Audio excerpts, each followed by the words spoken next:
નમસ્કાર, જય ભારત.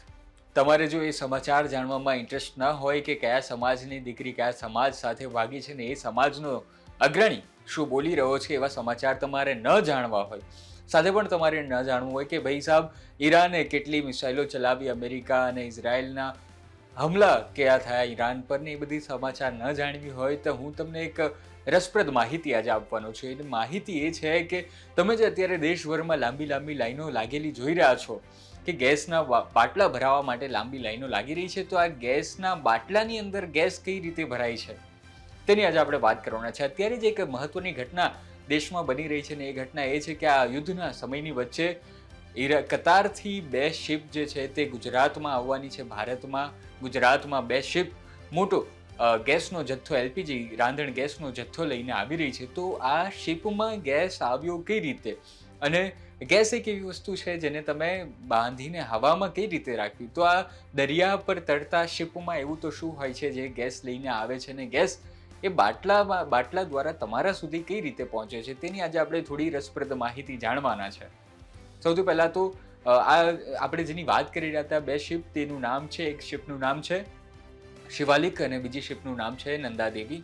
શિવાલિક જે છે તે આજે હવે મુન્દ્રા પર આવી ગયું છે અને નંદાદેવી જે છે હવે 1-2 દિવસની અંદર આવવાનું છે જામનગર પોર્ટ પર, અને ત્યાંથી પછી નાની નાની શિપ વાટે જશે તામિલનાડુ પર.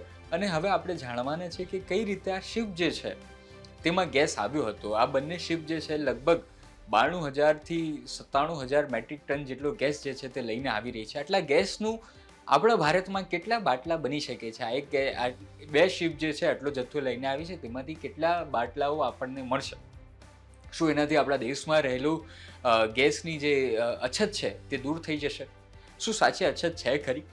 તેની પર આજે આપણે વાત કરવાની છે. સૌથી પહેલાં તો આ કતારના પોર્ટ પરથી આ આખો ગેસ ભરવામાં આવે તો સૌથી વધારે જે ગેસ ઇમ્પોર્ટ કરવામાં આવે છે તે કતારમાંથી કરવામાં આવે છે. સાઉદી અરેબિયા પણ તેનું એક એક્સપોર્ટ કરે છે, તેઓ ત્યાંથી વેચે છે ગેસ. તો હવે એ થાય કે કતાર પાસેથી ગેસ આવ્યો કઈ રીતે? તો તમને એ જણાવી દઉં, ગેસ જે છે તે 2 રીતે બનતા હોય છે. આ ગેસ બેસિકલી છે શું?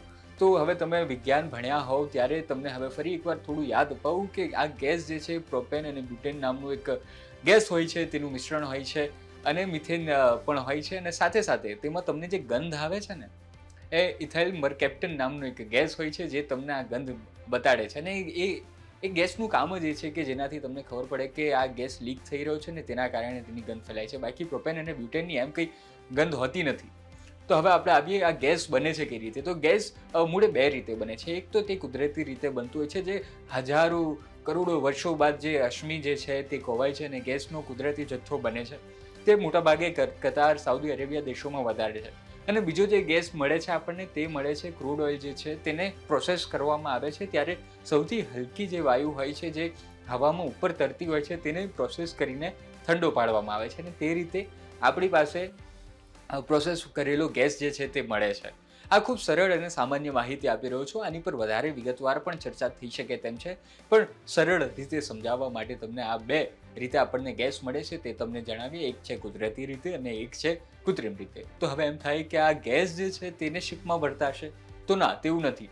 આ ગેસને ખૂબ જ હાઈ પ્રેશર પર એટલો પ્રેશર આપવામાં આવે છે કે ગેસ જે છે તે વરાળ બની જાય, પ્રવાહી બની જાય છે, અને પ્રવાહી ગેસને શિપ મારફતે નાખવામાં આવે છે, એટલે કે એને લોડિંગ પ્રક્રિયા કહેવાય. તો હવે આપણે કતારમાં જે છે તે દુનિયાનું મોટા ભાગનું ગેસ જે છે તે કતારથી આવતું હોય છે. કતારમાં ખૂબ મોટું એક પોર્ટ છે, ત્યાંથી આપણો આ 2 જે છે તે નીકળ્યા હતા, અને તેનો રસ્તો તમે જોશો તો વચ્ચે હાર્મુઝ સ્ટ્રેટ આવે છે. હાર્મુઝ સ્ટ્રેટ એ અત્યારે ત્યાં સૌથી વધારે ભારેલું અગ્નિ છે. ત્યાંથી મોટા ભાગના જે કતારમાં અને સાઉદી અરેબિયાના દેશોમાંથી જે ક્રૂડ ઓઇલ આવે છે તે આ ખાડી પરથી જાય છે. હવે હાર્મુઝ સ્ટ્રેટ તમે લોકેશનમાં જોયું હશે અથવા તો સમાચાર પર નજર કરતા હશો તો તમને દેખાશે કે ખૂબ પાતળી જગ્યા છે અને ત્યાંથી આખા વહાણો નીકળતા હોય છે, શિપ નીકળતા હોય છે. તો ત્યાંથી એ નીકળ્યું હતું, અને ત્યાં જ સૌથી વધારે આપણને ત્યાં મોટાભાગનું ઈરાન જે છે તે બીજા શિપને જવા નથી દઈ રહ્યું.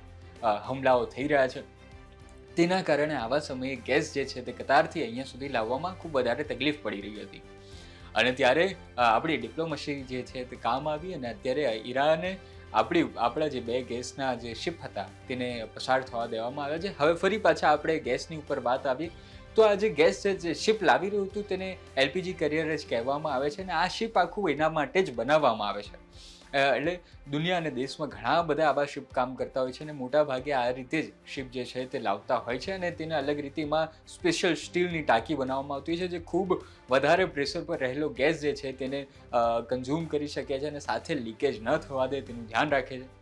તો આ ગેસ જે છે તે ટાંકીમાં શિપની ટાંકીઓમાં ભરવામાં આવે છે અને ત્યાંથી પછી તે શિપ દરિયા મારફતે બહાર જાય છે અને ત્યાંથી આપણા કંડલા એરપોર્ટ પર જે આવવાનું છે શિવાલિક તેની વાત કરીએ તો હવે કંડલા એરપોર્ટ પર પણ આવી ટાંકીઓ હાલ અત્યારે મોજૂદ છે અને ત્યાંથી આ શિપને જોડીને તે ટાંકીમાં ફરી પાછો ગેસ જે છે તે ટ્રાન્સપોર્ટ કરવાના છે. સાથે સાથે ટાંકી ન હોય તો નાના જહાજોમાં પણ આવી ટાંકીઓ હોય છે અને ત્યાંથી પણ ગેસ જે છે તે ટાંકી વાટે આપણે બહાર કાઢવામાં આવતો હોય છે અને ત્યાંથી હવે એક ટાંકી પરથી બીજી ટાંકી પર લઈ જવા માટે સ્પેશિયલી શિપ કામ આવતું હોય છે. ટૂંકમાં સરળ ભાવાર્થ આટલો હતો. હવે આપણે માનીએ કે કતારના પોર્ટથી કંડલા પોર્ટ સુધી લાવવામાં કામ હતું. શિવાલિક જે છે તે એક ટાંકી બની ગયું. શિપ નહોતું, એક ટાંકી હતી, હરતી ફરતી દરિયા પરની ટાંકી હતી.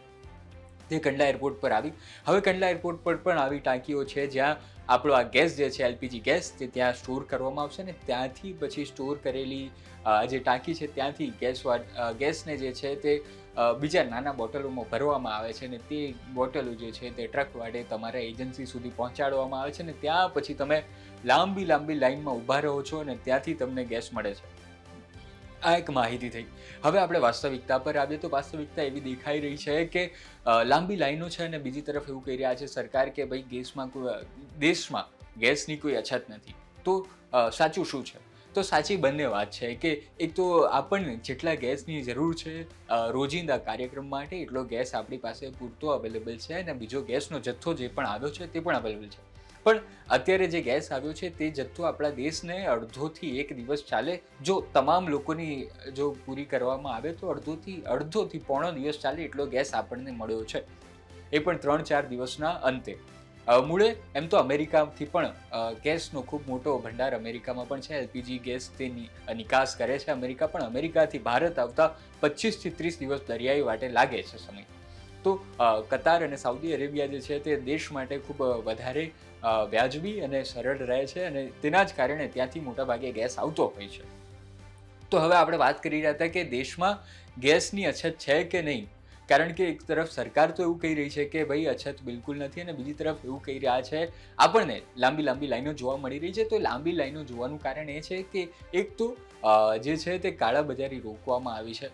ઘણા બધા લોકો પહેલેથી સ્ટોર કરતા હોય છે તેને રોકવામાં આવી છે અને હવે તંત્ર સાબદું થયું છે આ આગમચેતીના પગલાંના રૂપે. અત્યાર સુધી આપણી પાસે સાચી અછત નથી આવી પણ આવી શકે તેના આગમચેતીના પગલાં રૂપે અત્યારથી તંત્ર જાગતું થયું છે અને તેના કારણે જેઓ વધારે ગેસ જેઓ માગતા હતા, જેઓ સ્ટોર કરતા હતા તેમની ઉપર રોક લગાવવા માટે આ કરવામાં આવ્યું છે. પણ તેની સાથે સાથે જેમને સાચી જ જરૂર છે તેમનું પણ આમાં ગેસમાંથી જે છે તે હવા નીકળી રહી છે, કારણ કે તેમની જરૂર હતી. સાથે સાથે 25 દિવસનો જે સમય કરવામાં આવ્યો હતો, પહેલાં 20 કે 21 દિવસનો હતો, તેને 25 દિવસનો કરવામાં આવ્યો છે અને જેમને અત્યારે જ જરૂર છે તેમના માટે થોડી તકલીફ પડી રહી છે. તેના આપણને વિઝ્યુઅલ દેખાઈ રહ્યા છે.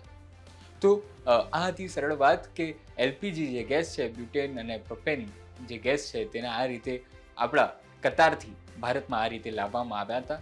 અત્યારે જે શિવાલિક જે છે તે કંડલા એરપોર્ટ પર મુન્દ્રા એરપોર્ટ પર આવી ગયું છે. ત્યાંથી હવે ડોકિંગ અનલોડિંગની પ્રક્રિયા ચાલુ થશે.